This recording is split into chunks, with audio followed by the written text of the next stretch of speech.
Salve nação! Antes de começar o vídeo, já se inscreve e deixa seu like, assim o YouTube entende que o conteúdo é bacana e envia para mais pessoas e a gente consegue trazer mais vídeos desse tipo, isso ajuda demais no crescimento do canal. Agora segue o vídeo. Os destaques na vitória do Flamengo hoje contra o ABC, João Guilherme, boa noite, bem-vindo. Muito obrigado, Paulo, um abraço, prazer estar aqui com você, com o Birner, com o Pedro Ivo, com o Jean e com os nossos fãs de esporte. É um jogo de observação, por esse aspecto interessante, né, Paulo? Com a goleada da semana passada, já chegou classificado para a fase seguinte da Copa do Brasil. Como é agradável assistir o Pedro jogando futebol, né? Que categoria. O Flamengo venceu por 1-0, um placar apertado, mesmo com uma equipe que não é a principal, se esperava mais em termos de números no placar, mas como é bom assistir o Pedro, né? É um cara que não fez gol, mas que sai com uma facilidade da área e brinca de dar assistências. Que categoria, que visão de jogo. Inclusive a jogada do gol do Flamengo começou com ele lá na ponta esquerda, driblando, invertendo. E o Vitinho, que além do Pedro fez de novo uma boa partida, dando um belo toque de cabeça para o João Gomes, que não vinha jogando muito com o Renato Gaúcho, só tinha participado da estreia do Renato contra o Defensa na Argentina, fazendo o gol da vitória rubro-negra. Um jogo para observar jogadores, o Léo Pereira, mais uma vez, teve continuidade na zaga. Uma primeira crítica, num momento que é muito difícil criticar Renato Gaúcho, por causa desse começo histórico dele no Flamengo, mas a escolha do Rodinei para jogar ao lado do Mateuzinho no lado direito não funcionou. O Rodinei não estava à vontade, não se sentiu bem, ele é um lateral apenas, um jogador de muita força física, de marcação, e acabou não rendendo. O Maurício Souza até tentou corrigir ali um pouco no segundo tempo, em determinado momento colocando um pouco mais adiantado o Mateuzinho, mas logo depois o Mateuzinho que mais uma vez deu provas de que tem bola e tem qualidade para ser titular do Flamengo, apesar da melhoria notória do Isla, isso tem que ser destacado. Então são pontos, são observações interessantes que o Renato deve estar agora conversando com os integrantes da comissão técnica, num jogo que o Flamengo já chegou classificado, e com certeza nós vamos falar muito mais daqui a pouco do VAR do que do próprio jogo, né, Paulo Andrade? Pois, que semana para o VAR, hein? Que dias para o VAR brasileiro. É preciso fazer alguma coisa. É preciso fazer alguma coisa. Do jeito que está, não dá para continuar, de forma alguma. Hoje o VAR estava descalibrado de novo e houve um erro, um gol mal anulado do Flamengo. A gente vai passar muito por esse tema também daqui a pouquinho. Pedro Ivo, tudo bem? Boa noite. Boa noite, Paulo, tudo bem? Boa noite a você, ao João, fã de esporte. Já senti o Vitor e o Jean ali animados para falar mais uma vez do VAR aqui. Quando não é a máquina, quando não é o olho humano, é a máquina que nos deixa na mão. Infelizmente. E se não fosse também o VAR, Paulo, muito pouca coisa a se abordar. O João praticamente resumiu, né, perfeitamente, já trouxe um recorte do que foi esse jogo de hoje, um Flamengo completamente atípico, desfigurado, não é exatamente um Flamengo do Renato, já resumiu ali quem subiu, quem aproveitou as chances, quem não aproveitou.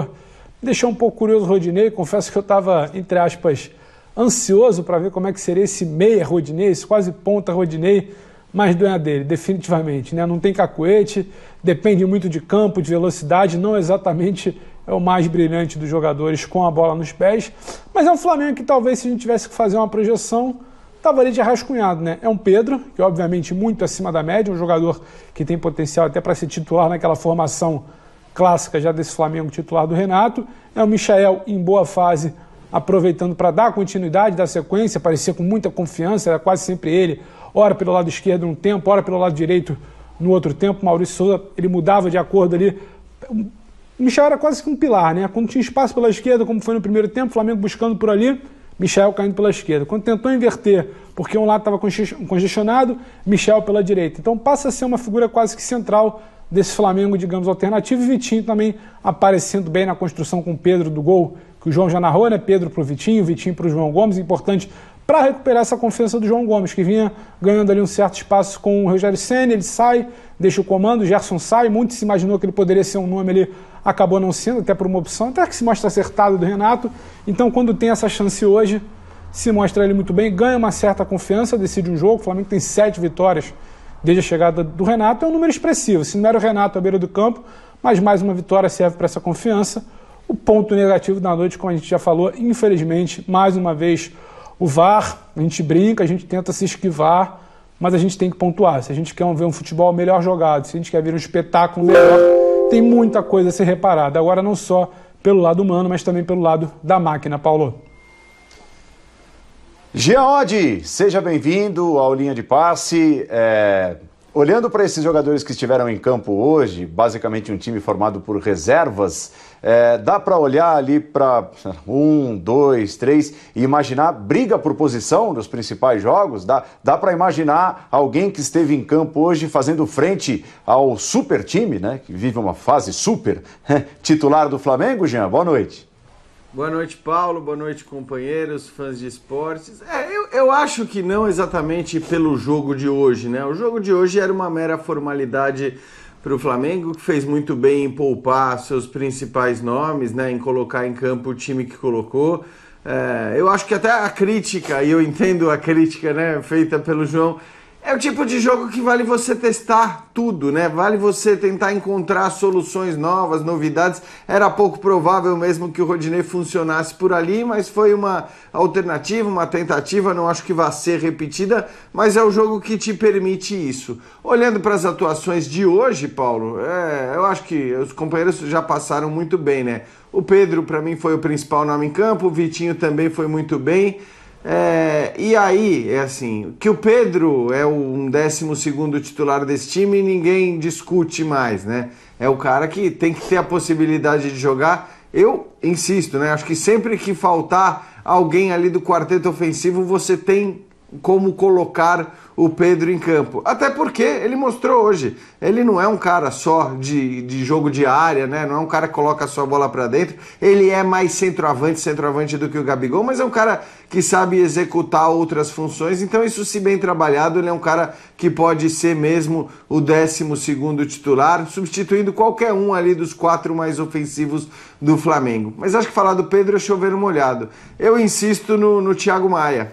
Para mim o Thiago é o cara que eu gosto sempre de lembrar como ele estava quando ele se machucou, quando ele infelizmente teve que deixar o time do Flamengo. E acho que o Thiago, até pelas carências, pelas necessidades, depois da saída do Gerson, acho que o Thiago é o cara que vai brigar sim para ser titular do Flamengo nos jogos principais, ele entrando em forma, ele chegando no seu potencial máximo. E tô chamando de potencial máximo aquilo que a gente estava vendo quando ele se machucou atuando pelo Flamengo. Aquele futebol é um futebol suficiente, acho que, para torná-lo titular desse time do Flamengo, né? Aí tudo bem, você vai discutir porque você tem o Arão, você tem o Diego. O Arão agora não é mais um zagueiro, passou a ser um volante, mas é muito importante você ter opções também, né? São jogadores de características diferentes, esses 3 mesmo, né? Arão, o Thiago e o Diego.